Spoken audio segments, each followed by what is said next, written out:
Muy importante porque podríamos decir que técnicamente estamos en este momento en la temporada de invierno. Y la temporada de invierno, pues ahí es donde nos toca, Leonardo, porque el agua, que es la fuente de la vida, por lo menos de esta vida terrestre, ¿cierto? Del género humano, la presencia del agua es vital, la composición del agua en la especie humana es un altísimo porcentaje. Y entonces pues nos preocupa muchísimo porque los temas de deforestación son los que se hacen presentes. Y vale la pena traer a colación esto porque, Leonardo, normalmente se dice que son las comunidades, que son los pobres los que arrasan los bosques. Y no se dan cuenta que, por ejemplo, hay estudios que muestran que durante los últimos 30 años en Colombia se ha arrasado algo así como el 5%. El 5%, estamos hablando de Colombia. Colombia tiene un territorio de 114.000 millones de hectáreas. Y entonces, pues estamos muy preocupados porque de acuerdo al Censo Agropecuario Nacional, estamos hablando de 38 millones de hectáreas de las 42 dedicadas a la agricultura, y yo en esto soy insistente y recurrente. Y entonces lo que pregunto yo es, nosotros hemos hablado, Leonardo, y en este sentido quiero hacerte la pregunta, se ha venido hablando por las redes sociales, por los medios de comunicación, de que se ha ido adquiriendo conciencia en relación con la preservación del medio ambiente. ¿Cuál es tu opinión, cuál es tu percepción frente a esto? ¿Sí crees que ha crecido la conciencia y dijéramos hemos empezado a tener una mayor convicción de lo que significa preservar el entorno y sus recursos naturales? Pues bueno, estamos, creo yo que en una época o un espacio de tiempo en el que se habla mucho del tema, pero que realmente la contribución del ser humano, por lo menos en cuanto a leyes, por ejemplo, realmente ha abarcado muy poco el tema. Por lo menos el tema de la conciencia ambiental, a partir de, por ejemplo, acciones como cobrar una bolsa plástica, realmente uno ve que eso no ha tenido un mayor impacto. Lo único que sí ha generado es ganancias por concepto de impuestos para este tipo de impuesto que se cobra ahorita por las bolsas, y en nada ha mermado el consumo, porque de todas formas las personas de una u otra forma no cargan el elemento, necesitan comprar una bolsa que antes costaba en promedio entre 5 a 20 pesos, ahora esa misma bolsa cuesta 100, 200 pesos en el mismo supermercado. Sales del almacén haciéndole publicidad, porque la bolsa además tiene la publicidad del almacén, pero en realidad en el tema ambiental pues se ve muy poco, porque fuera de eso de que la bolsa es más costosa, es la misma bolsa que contamina, que de pronto ya no se demora 10 años en deshacerse, pero se demora entre 2 y 3, y que las personas les dan un poco de bolsas, llegan a la casa, igual esas personas no saben qué hacer con ese material. Entonces tampoco hay una cultura del reciclaje, no hay una cultura de cómo separar los alimentos, de cómo separar las cosas que son reutilizables, aquellas que no lo son, y ni siquiera sabemos de que hay bancos o empresas dedicadas a la recolección de los aceites para que nosotros no lo echemos en los sifones, para que posteriormente no tapemos las alcantarillas que nos sirven a nosotros para botar nuestros desechos. Los canales de agua lluvias, para nadie es un secreto, son los depósitos de aguas negras de la ciudad, porque no tenemos de aguas residuales, perdón, porque no tenemos una separación de agua, un canal de aguas lluvias y un canal de aguas residuales. No sé si recuerda, alguna vez te toqué el tema de que gané una acción popular donde se obliga al municipio de Santiago de Cali a crear ese canal de agua lluvias y el otro canal de aguas residuales, y hasta la fecha no ha pasado nada. Entonces sí, de pronto puede haber la conciencia individual, pero como colectivo no estamos haciendo nada. Entonces a veces es frustrante saber de que personas pueden hacer su cuota ambiental, pero cuando usted va a ver, por lo menos en la recolección de las basuras, todas las basuras van a un solo depósito y ahí no hay separación de nada. Entonces, ese esfuerzo individual de pronto se pierde, porque el destinatario final, que es el que tiene que hacer el aprovechamiento, pues sencillamente no lo hace. Y si nos vamos a un tema más de fondo, pues lo que antes era en Silva una empresa, ahora pagamos por 4 empresas un servicio de recolección más caro, pero que en última no nos está beneficiando en nada. Bueno, de todos modos tenemos hoy que estamos en el conjunto residencial Valdemoro. Tenemos que reconocer que en el conjunto residencial, que está en una ubicación espectacular al frente del batallón Codazzi, Pichincha, cerca a la ribera del río Meléndez. Aquí tenemos a nuestro fondo, hay un parque, un pequeño parque, una zona verde, y aquí en uno de los árboles encontramos la presencia de aguiluchos. Es un árbol que tiene una alta población de aguiluchos.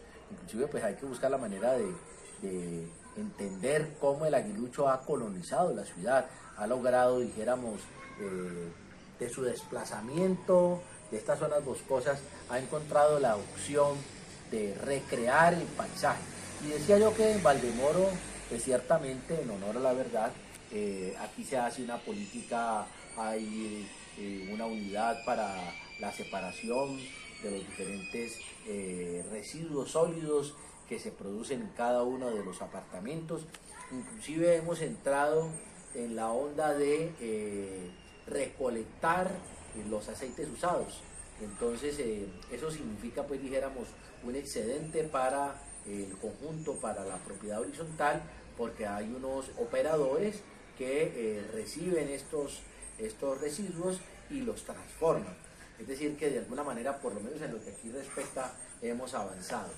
Y bueno, yo quería preguntar esto, como estamos innovando en estas cosas de los nuevos tiempos, dijéramos como para recrear la novela de Gabriel García Márquez en los tiempos de pandemia, esta opción que significa la gastronomía, ¿cuál es la oportunidad que eso representa?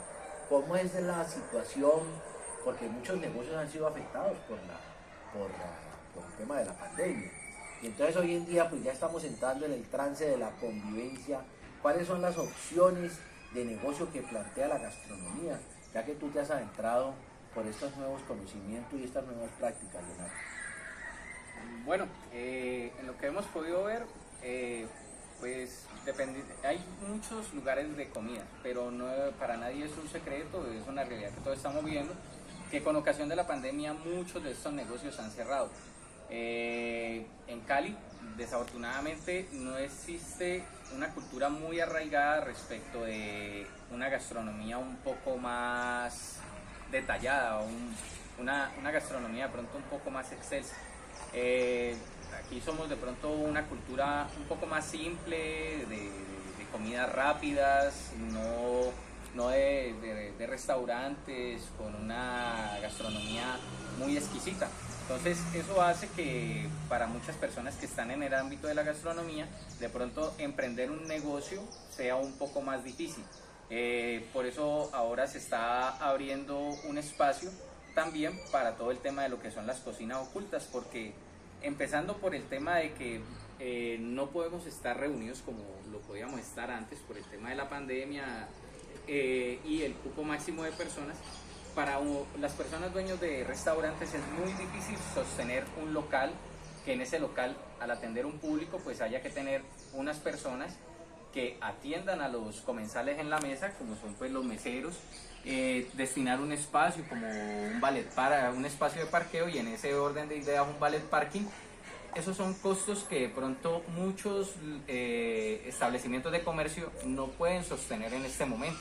Entonces vemos de que hay un auge grandísimo en cuanto a la creación de un nuevo sistema de cocina que se llama las cocinas ocultas, que son cocinas que se hacen en locales a puerta cerrada, donde se preparan las comidas y la publicidad se maneja por medio de redes. Entonces se ofrecen platos a bajo costo, porque pues se ahorran todo este tema de meseros, de pronto Pero hay una atención personalizada, es decir, la gente va a esos lugares. No. Las cocinas cerradas no hay atención al público. Se va más como estilos de domiciliario, sistemas como Rappi. Llegan, las personas, por ejemplo, miran las páginas de comida que de pronto de su predilección, encargan el domicilio, llaman a las líneas, estas personas preparan las comidas y los despachadores como Rappi u otros servicios, iFood o cualquier otra cantidad de operadores, llevan los domicilios. Entonces, para el dueño del restaurante se ha vuelto una opción más práctica porque estas personas no tienen la necesidad de contratar más personal, sino únicamente las personas de la cocina para preparar los platos y despacharlos. Es también una forma más segura porque al no tener, desafortunadamente en Cali, nadie es un misterio, la ola de inseguridad que estamos viviendo por diferentes factores, el tener un negocio abierto en este momento es exponerse a que no solamente asalten al dueño del negocio, no solamente a las personas que trabajan en el negocio, sino a las personas que también están consumiendo en los negocios. Es increíble cómo unos ladrones pueden llegar, hurtar las pertenencias y ni siquiera pasada una semana vuelven al mismo lugar, vuelven y hurtan y no pasa nada. Bueno, pero tú me acabas de traer a la mente la posibilidad de que en algunas casas que tienen experiencias culinarias extraordinarias, diversidad de platos, toda esta amplia gama de la gastronomía, pudiera pensarse que se ofertara la posibilidad de que tú fueras a comer a una casa, ¿no? Dijéramos una casa donde esté dispuesto, dijéramos fundamentalmente un comedor, una sala donde usted pueda ir a departir. En algunos momentos se ha intentado eso. En San Antonio en algún momento hubo, es un negocio como muy privado, ¿no? ¿Se ha explorado sobre eso? ¿Tú tienes alguna idea, alguna noción? ¿Y piensas que eso podría ser posible? Bueno, pues realmente la idea me parece muy interesante, es una propuesta inteligente por demás. Me parece que es viable, pero todo también depende, ¿no? Desafortunadamente la mayoría de las personas que manejan esta cocina tradicional, como de pronto a la que pienso te refieres, son personas adultas. Entonces de pronto para esas personas el llegar a tener el acceso a las redes sociales, manejarlas, como de pronto nosotros podemos estar hablando aquí en este momento, para otras personas no va a ser tan fácil. Y eso hace que de pronto es desafortunado porque hay personas que tienen la sazón, tienen el conocimiento, la destreza para preparar un buen alimento. Y es muy rico y desafortunadamente muchos de esos lugares a los que nosotros íbamos, esas casas o esos restaurantes tradicionales, muchos de ellos tuvieron que cerrar sus puertas y tal vez si hubieran tenido la opción dentro de la pandemia hasta que los domiciliarios hubieran podido salir libremente, porque solamente fue después de un tiempo de la pandemia que pudieron hacerlo, no hubieran tenido que cerrar sus negocios. Entonces, como ahorita de pronto pudiera ser que estas personas con un pequeño capital pudieran volver a levantarse, tendrían que de todas formas estudiar la posibilidad de aprender un poco de las redes. Para de pronto algunas personas tienen que más difícil este tema. Entonces también hay que ser conscientes de que algunos pueden decir, no, pero es que es pereza pues de las personas el hacer esto. Pero es que tenemos que ponernos en los zapatos de las personas y mirar de que muchas personas adultas no tienen la capacidad o las posibilidades también de adquirir un pequeño equipo, poder ir a un sitio, unas cabinas, por ejemplo, o tener un internet propio para descargar un video y hacer la publicidad de su negocio. Es interesante la propuesta, pero pues ya también sería un tema en el que ojalá los gobiernos municipales brindaran un apoyo a estas personas para hacerle como un trampolín, un impulso a estas personas para que pudieran sacar estos negocios, porque es que nosotros vivimos de una falsa economía y la verdad, en lo que a mí respecta, nosotros estamos en una economía que se basa como factor principal con la entrada de los dineros del narcotráfico, de ahí le seguirán las divisas y de ahí lo poco o nada que nosotros exportemos. Entonces, la mayoría de nuestra economía es informal. Esta economía informal necesita una ayuda, pero no un crédito, pues, de que vayan a coger a las personas y después le quieran quitar hasta la casita, por el simple ánimo de querer trabajar y no dejarse morir de hambre. Bueno, no, yo estoy pensando, Leonardo, estoy pensándolo en relación precisamente con lo que tú estás haciendo, porque una de las opciones de formación se han vuelto las escuelas de gastronomía. Uno anteriormente no veía escuelas de gastronomía, en Cali las ve, de un tiempo para acá. Yo lo que estoy pensando es que precisamente, usted sabe que estamos en el programa Crítica y Pensamiento Ambiental, y uno de los grandes problemas que ha traído la pandemia es que ha hecho un retroceso por la utilización de materiales desechables, ¿cierto? Toda esta comida que tiene la opción del domicilio, del pedido que se hace desde la casa y que el restaurante entonces tiene la opción de atender, ¿cierto? Mediante un domicilio, mediante la mensajería local. Pues yo lo que estoy pensando es que estos muchachos en su casa puedan abrir un espacio, estos jóvenes, para que haya una agenda, dijéramos, de ofertar platos, y que inclusive pudiéramos pensar que usted con tiempo dijera, bueno, yo quiero comerme esta noche una boloñesa, unos raviolis, una lasaña, pues para hablar del tema de las pastas, o una carbonara, o queremos una paella, bueno, tantas opciones que tenemos en la gastronomía, y entonces incursionar en la posibilidad de unos pedidos, de unas ofertas en casa, ¿cierto? En esas ofertas en casa, porque no significa el uso de materiales desechables. Entonces, en estos 2 minutos, una invitación a esta idea, mi querido amigo, colega y nuevo chef de la culinaria internacional y colombiana. Bueno, la invitación es una idea súper interesante. Por favor, apoyemos a los negocios del barrio, a los emprendimientos locales. Ellos nos necesitan mucho más que los supermercados o los establecimientos de grandes superficies. Es la invitación a que volvamos a encontrarnos con nosotros mismos, con nuestras raíces a través de la gastronomía, a encontrarnos con nuestros amigos, de partir un momento en un ambiente agradable. Como lo dices, dejar todo este tipo de materiales de un solo uso, derivados del petróleo. Ustedes no se imaginan el daño que se están haciendo cuando ustedes les sirven una comida, por rica que ésta sea, en un material como icopor, y que este icopor, cuando le sirven una comida caliente, empieza a sacar esos derivados del petróleo, a fusionarse con la comida que ustedes ingieren. Entonces, la invitación es a también retomar las viejas prácticas, obviamente en lugares que sean de nuestro agrado, donde sepamos de que hay buenas prácticas de manipulación de alimentos, de igual forma de basuras, y que nos encontremos con nosotros mismos, con nuestras raíces a través de la gastronomía colombiana, otros platos que nos pueden servir, que sean exquisitos a nuestro paladar.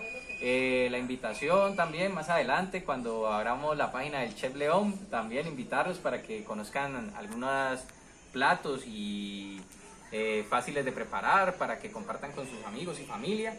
Pero lo principal, volvamos, no nos dejemos encerrar, no seamos presa de nuestros miedos y volvamos a compartir con la gente. Nosotros somos únicamente lo que vivimos, y nosotros solo nos llevamos lo que recordamos. Que el último recuerdo no sea vivir presa del miedo, encerrado en su casa, en su apartamento, alejado de todo el mundo. Bueno, esta oportunidad crítica y pensamiento ambiental, precisamente en este ya segundo, tercer lunes, ¿no, David?, del mes de octubre. Nos agrada llegar una vez más a sus dispositivos, a sus receptores, y queremos agradecerle pues no solamente al partner y codirector David Gómez, sino al colega nuevo experto en derecho culinario, como le llamo yo, y gastronomía, Leonardo Urrego, y quien les habló, Armando Palau Aldana, en otra emisión de Crítica y Pensamiento Ambiental. Muchas gracias.